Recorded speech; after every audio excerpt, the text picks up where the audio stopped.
Hey guys, it's been a good 6 hours and only thing I see faded is my lips. Is it big circle cake or big tower cake or big popsicle? The only thing I see faded is my lipstick. Lipstick? No lipstick. I'm trying to record this in the car and it's not going so well. I have a Mega Glow Halo. I have the Mega Glow Hello. I have the Mega Glow Hello. Oh God. Mega Glow Hello. Oh God. Hi everyone, how are you doing today? I have some new products from Wet n Wild, so I was eager to try them out. I did get them a while ago but never got a chance to try them out, so I'm gonna delve into them. But then I thought, why not do a full face with all Wet n Wild products and tell you guys my feelings on them. I'm going to start by priming my face with the Photo Focus primer. I like how mattifying it is. I don't see any particular difference in my pores when I apply it, like the Urban Decay Pore Filler Primer, but I think it's a good primer for the price. The foundation, I initially used to think that it's a little bit drying, but I have gotten over that and I actually like it. I find it very confusing to find the shades, especially since they recently changed the names. I'm using the shade Caramel. I think that's a good match for me, but now I don't know whether that's the new name or the old name. Whenever you're applying your foundation, I would recommend that after you dot your face, spread those dots out a bit using either your fingers or a silicone sponge. There are 3 advantages for that. Like, one, you use less foundation to cover your entire face. Your blending time goes down by a lot because now you are not trying to spread out those big dots, and it's easier for you to spread it out. And then finally, your brush or your sponge does not pick up as much of the foundation, so it doesn't get as dirty as it would have gotten otherwise. So those are Pallavi's 2-minute tips.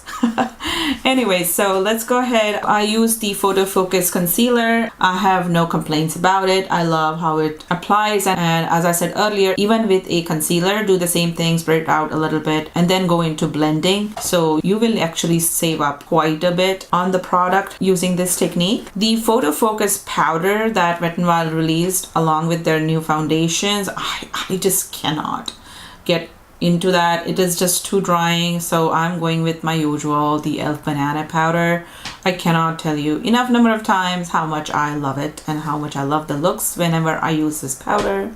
Alright, now we are getting into the new products. At this stage of my makeup, I always like to do my brows and lips because those 2 things anchor the look for me. So for brows, I'm going to use their Ultimate Brow Mascara. I have the shade Nothing Brunette. This is new to me. I don't know if it's new to the brand. I'm guessing not. The shade is the same as my Ulta brow tint that I like, but the brush is huge for a brow product. So it applies okay. I don't think it's filling in my brows as much as I would like, but I'm gonna wait until the end and see if I feel the desire to fill them in even further. For the lips, I'm using the Liquid Catsuit lipstick and Missy and Fierce. I absolutely love the shade. I first saw Biluxy Beauty use it and then I went and bought it, but I had never opened it, so I'm gonna use it today. Never wear a red lipstick without a liner. I did that yesterday and that was kind of painful.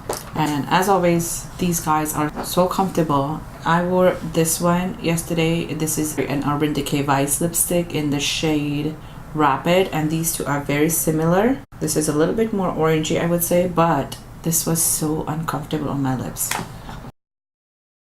I have the Mega Glow Hello Halo liquid highlighter in Goddess Glow. It is absolutely stunning. Look at the applicator on this thing. It is humongous. I'm loving the shade, but yesterday I did try this one out. Actually, I have a confession. I tried all the products out yesterday because I tried to record this first impression. This is kind of like a second impression, you can say, but I was initially trying to blend it using a beauty sponge and it would not blend out. I was freaked out, but using the finger is the best way to go with this one. And on my nose, it is very nice and shiny, but for some reason on my cheeks, it looks glittery. I don't know if the camera is picking that up, but it is. This didn't help in that case. So let's set that aside. I'm realizing that I don't have a blush from them. I'm just gonna use a NYX blush that I have, a blush stick.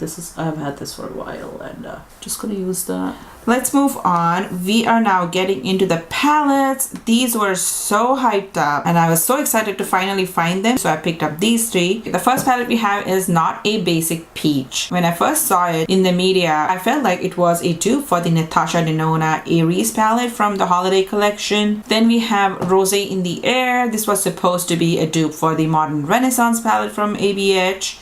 And the last palette I have is a little quad, and this is number 344B. I just thought that this has the cool shades that I usually don't go for, so I should buy it. But my experience has been a little bit more disappointing than what I expected. Let me show you swatches. The shades in these palettes are so weird. First of all, the Rosé in the Air, which is supposed to be matte heavy, the mattes are very difficult to blend out, whereas that is a big point when it comes to Modern Renaissance palettes. The shimmers in that palette are nice, but there are only 2 shimmers in it, so I feel like that was a fail. And then the Not a Basic Peach palette was an even bigger disappointment because the shimmers are so chalky and powdery. So I don't know if the camera is picking up the chalkiness. I did a look with this palette yesterday. The mattes in this palette are actually surprisingly better than the one from the Rosé in the Air. So the look I did with the shimmers was just nothing. You couldn't see anything on my lids. That's why I'm going to leave this palette untouched.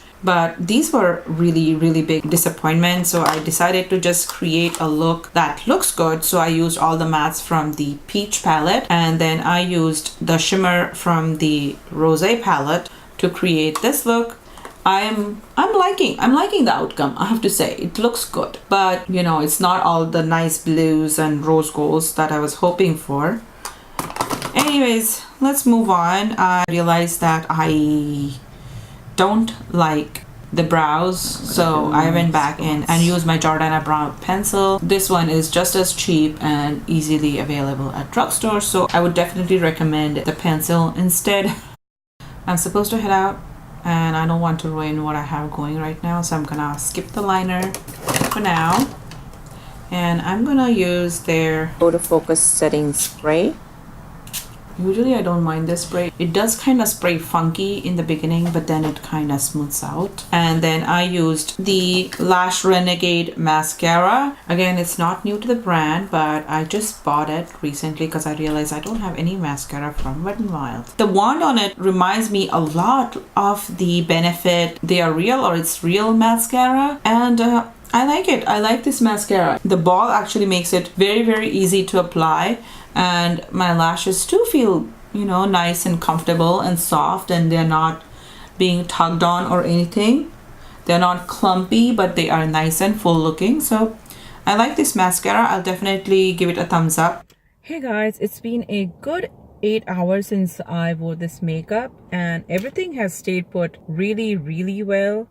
I don't know if you can see it, but the eyeshadow is there. There is no flaking from the mascara. The highlighter is there. It's like full shine. There's no wearing off the foundation either.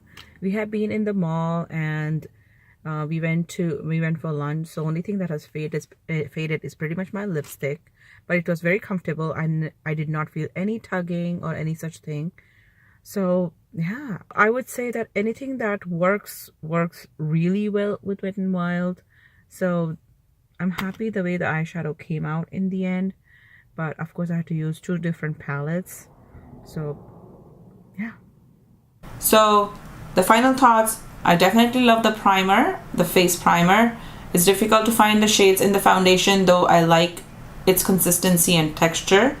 I like the setting spray. Of course I love the liquid catsuit lipsticks. I don't like the brow mascara. I would say completely pass on it. Not a big fan of the new palettes, because if you look at the old palettes, they were so nice and blendable and pigmented and shimmery and glittery and pretty and all of that. So I'm a little bit disappointed by the new palettes. The mattes in the Peach palette are good. Shimmers in the Rosé palette are good. The concealer, good concealer for this price. People have compared it to the Tarte Shape Tape, but I don't think it's as thick as the Tarte Shape Tape, which is actually good in my books. I like the mascara. I like the Mega Glow highlighter. Definitely yes for me. Oh, I had this, but I forgot to put it. I'll use it in one of the next videos. I hope you guys enjoyed this video. If you did, don't forget to give it a thumbs up. If you're new to my channel, don't forget to subscribe, smash that button and ring that little bell so you will be notified of my future videos. And I'll see you guys in the next video. Bye.